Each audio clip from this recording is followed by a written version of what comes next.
policymakers, manufacturers, and solution providers to enable new strategies, forge strategic partnerships, and drive actionable insights that will strengthen India's supply chain ecosystem. Through engaging discussions, exhibitions, and networking opportunities, we aim to pave the way for a future where India is not just a consumer, but a global leader in electronics manufacturing and supply chain innovation. Source India as a platform over the last 15 years or so has been a catalyst, growing electronics sector and has witnessed manifold growth in Chennai between 2009 when we started it and now. As every year goes by, it's only getting bigger and better, thanks to each and every one of you. This year is a new milestone with an impressive growth of about 40% since last year. Number of buyers and sellers registered are at a very new record.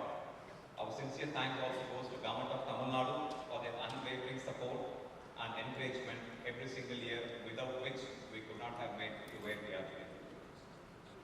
The key driver of Source India has made tremendous progress in electronics manufacturing, with production increasing from about $29 billion in 2014 to over $100 billion today. That's an impressive growth. The country has emerged as the second largest manufacturer for mobile phones globally, exporting to all the key markets worldwide. However, our electronics industry remains heavily dependent on imports, especially for semiconductors, chipsets, PCBs, sensors, passive components, electromechanicals.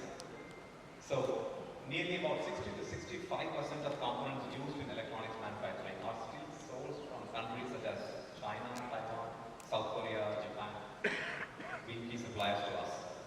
The need of the hour is to build a robust domestic manufacturing component ecosystem that aligns with the rising demand across sectors such as consumer electronics, telecommunications, defense, automotive, and industrial electronics. For India to achieve its ambitious target of 500 billion electronics output by 2030, the component industry must scale up significantly. Some key steps required included encouraging global and domestic investments in components manufacturing. While we have successfully attracted global OEMs to manufacture finished products, sub-assemblies, I think it's time that we need to incentivize components manufacturing and encourage them to set up facilities in India through targeted policies and ease of doing business. The most significant barrier to developing the component industry is the absence of a well-established It also works because after Sasi's address, I find that what I have written is practically the same points.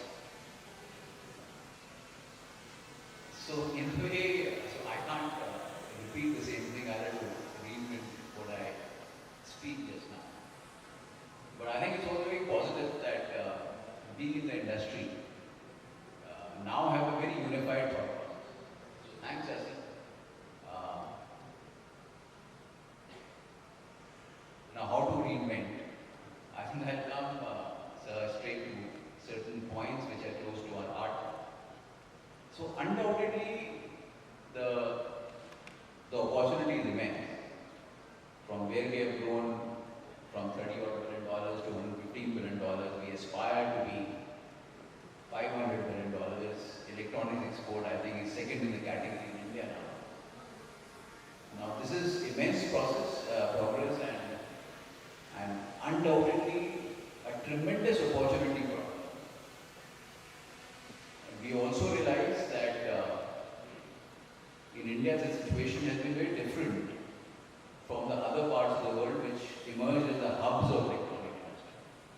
What I understand is that when China and Korea and Taiwan and Far East was emerging in electronics, they started with components.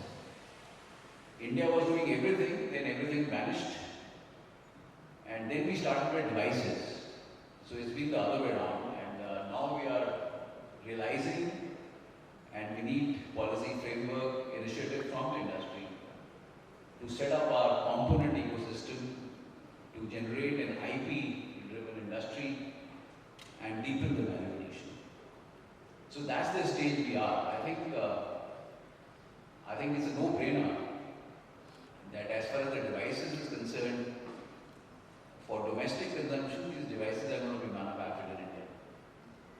Thanks to the government policy framework, thanks to the industry itself maturing and acquiring a skill set and comparative cost structure.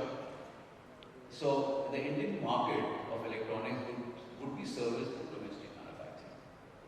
Now comes the more challenging question, that to make it sustainable, to make it tenacious, to deepen, to service the global markets, this deepening of value addition is absolutely essential and imperative, and it has to be followed by IP-driven growth. So that's the stage where we are, if it has to be sustainable. Otherwise, this growth that we are talking about can be shifty, and the geopolitical situation globally is such that anything can happen at any point of time in the world, thanks to the new leadership in the largest or the richest country in the world. So keeping that in mind, we look up to the government, we look up to the industry, we look up to the state governments, we look up to the academia for a collaborative kind of an approach to take this forward. We all realize that setting up of a non-semiconductor component ecosystem is essential. And I was lucky and fortunate to have spent almost 2.5 hours on the flight with the JS yesterday. So we are very keenly looking forward to the component BLI in this area. I think it's an extremely important initiative.